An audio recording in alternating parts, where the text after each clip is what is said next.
Hi, I'm Catie Turner, and I'm hanging out with Rob at Front Row Live.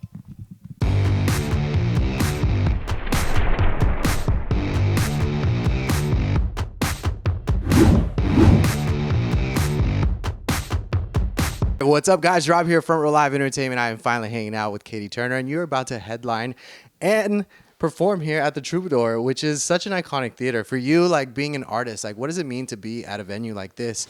And you know, you're almost at the end of the tour as well, so it's kind of like a really cool place to end the tour.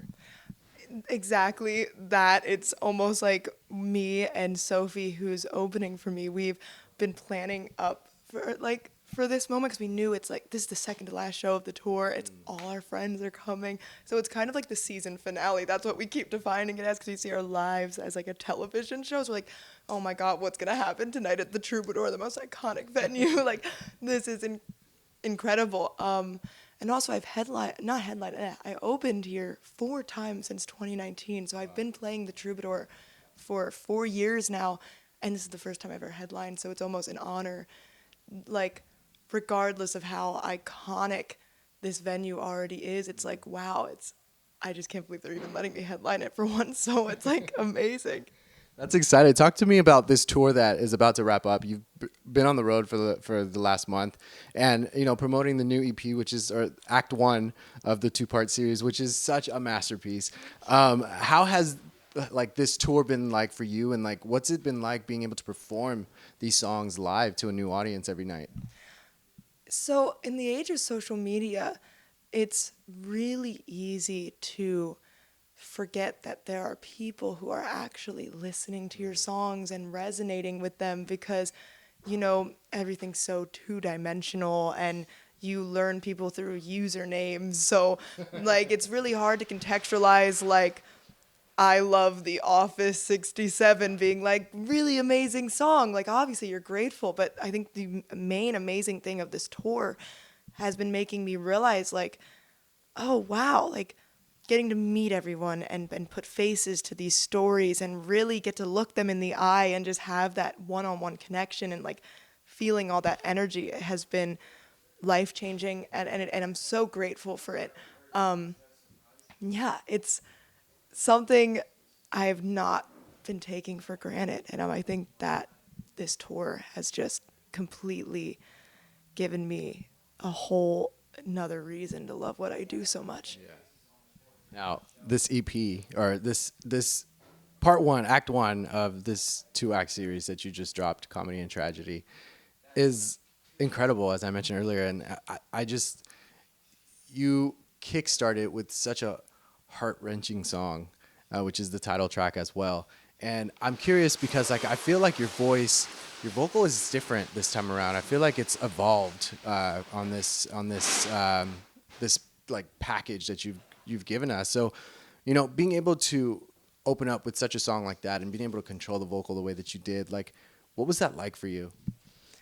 Thank you so much, by the way. That's such a compliment. I feel like the vocal, most of it was done just like day one demo vocal.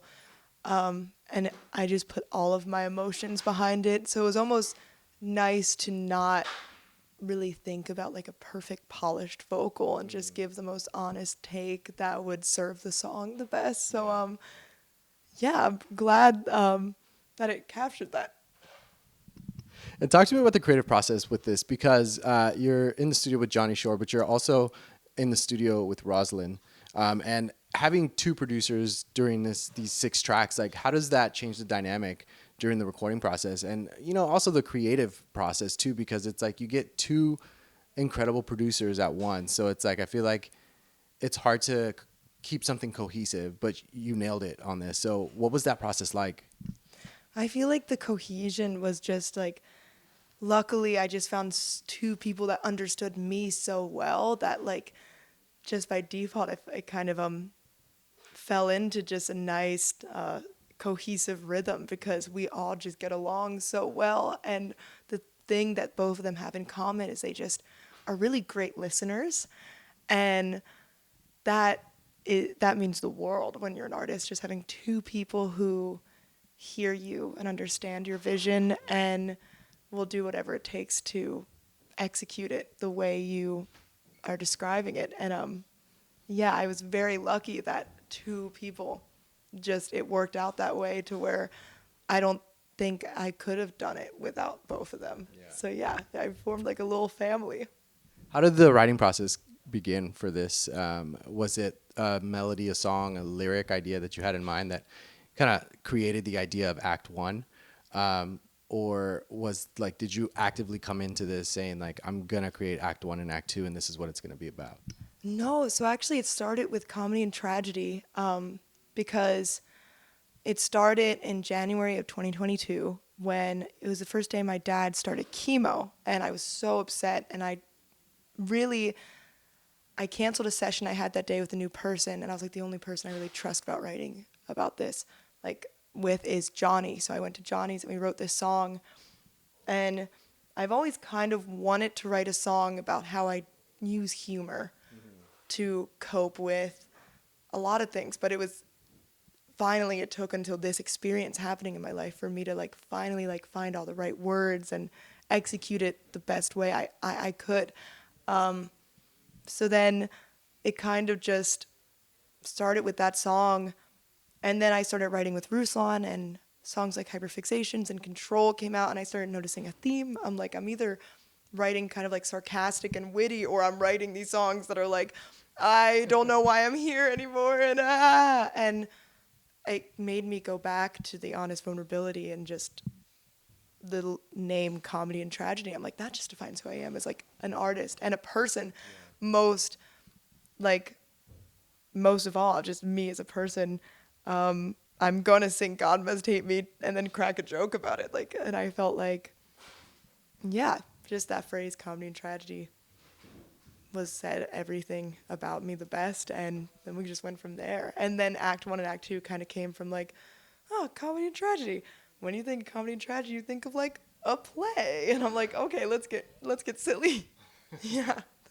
I like that, and I'm wondering because it's like, for comedy and tragedy, you mentioned that's what kickstarted, but like, was this your first experience writing a song while you were like living that moment, or do you usually write music after time has passed when said moments or experiences have gone by?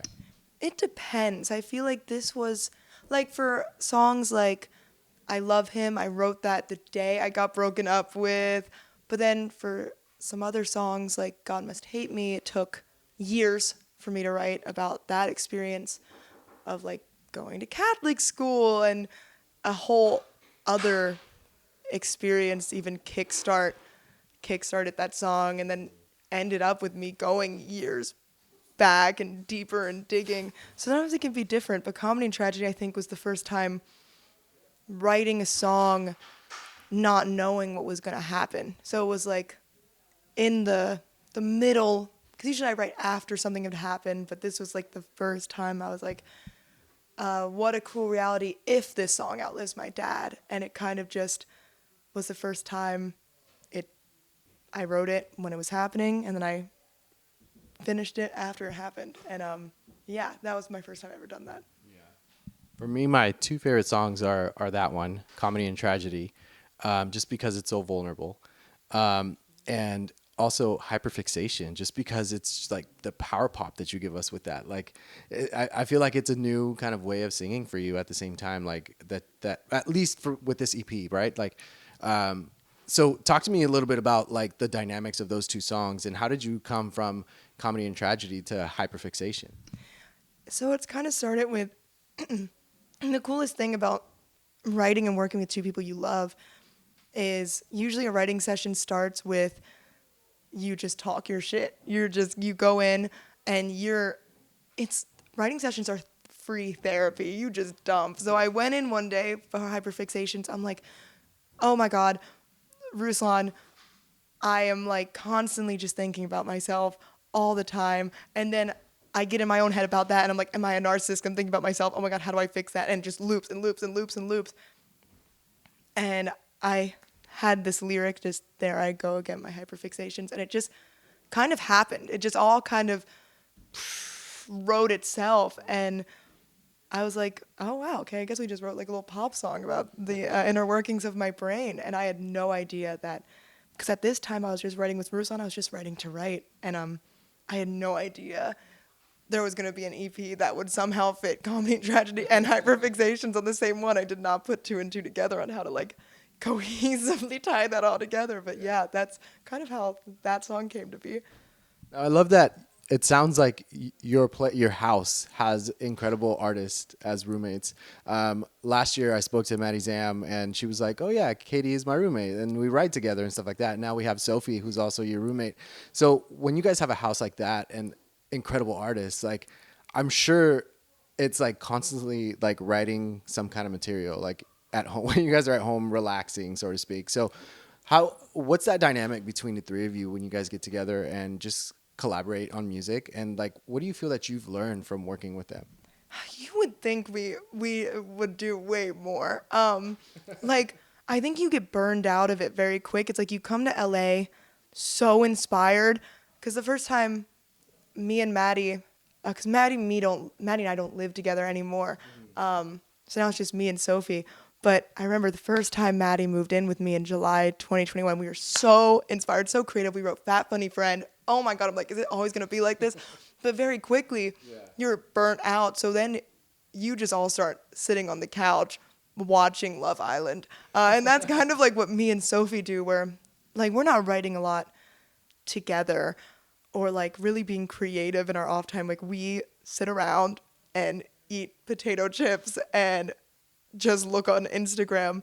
But it is amazing living with artists and getting them to see what they do in like the comfort of their own room, and like you hear little things, and I'm just constantly inspired by their ability to express themselves and their melodies, and just it's a whole other side of them that I'm lucky enough to see, like their most authentic self, like the person that they are on the inside with all their whimsy and creativity. So I consider myself very lucky that I surround myself with such beautiful people. Yeah, that's really cool. And going back to this body of work, with these 6 tracks, where do you feel like you were challenged the most, whether it was in the writing process or even vocally when you were recording the vocals?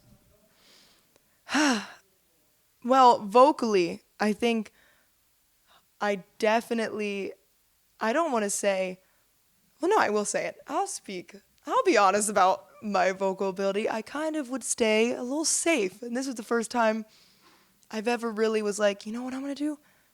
Belt. I'm going to put a note that's like a little high. Like in Hometown, I think there's a note like, I'm not sorry that I can't forget. But like belt it. And I'm like, I've never, and you could tell. Like when I had to start touring that live, I'm like, oh, I don't know how I recorded that. Oh my God. But I think I challenged myself just by making the intention to step out of my comfort zone. So oftentimes I thought, okay, I'm a girl who writes sad songs on her guitar. And this was, I made the intention with this project of like, you know what? Why can't I do both? Why can't I do it all? Comedy and tragedy, but also just genre style of like with Control. I was like, no one would really ever expect me to be angry on a song and electric guitars and like head banging, but I just wanted to do something different. I wanted to push myself. So I think that's how I challenged myself, a girl who is scared of stepping out of her comfort zone, making myself do it. And that's why hyperfixations like really caught my attention, because I was all like, she went from singer songwriter to F it, I'm going all out, and that's what I felt like during this entire song. So it's such a cool experience that you allow us to step into with Act One, and I'm excited to see what else is happening with you music wise, and I can't wait for more material, obviously, when the time comes. But during this process, like, what did you learn about yourself? That you really didn't even know before, or you weren't even confident before, aside from the vocals like you just mentioned? I learned to trust myself more. I learned that vulnerability doesn't have to be so scary. And I learned that being honest is your greatest asset. So yeah, I think that's what I took away most from this project. Well, Catie, thank you so much for taking the time to talk to me. Congratulations with Act One. Be sure to check out Catie Turner's new record. Do I even call it an EP? This is where I'm confused. Oh, yeah, So do we call it an EP? Do I we just call call it it Act One? I call it an EP. call it an EP. I call it an EP. But if we want to be fancy, I was treading lightly just in no, I know, case. I could tell. And I was like, that's so sweet. EP, my EP, Comedy and Tragedy EP. All right. Well, Comedy and Tragedy Act One is out now, so be sure to check it out. And thanks for watching here on Front Row Live. Thank you.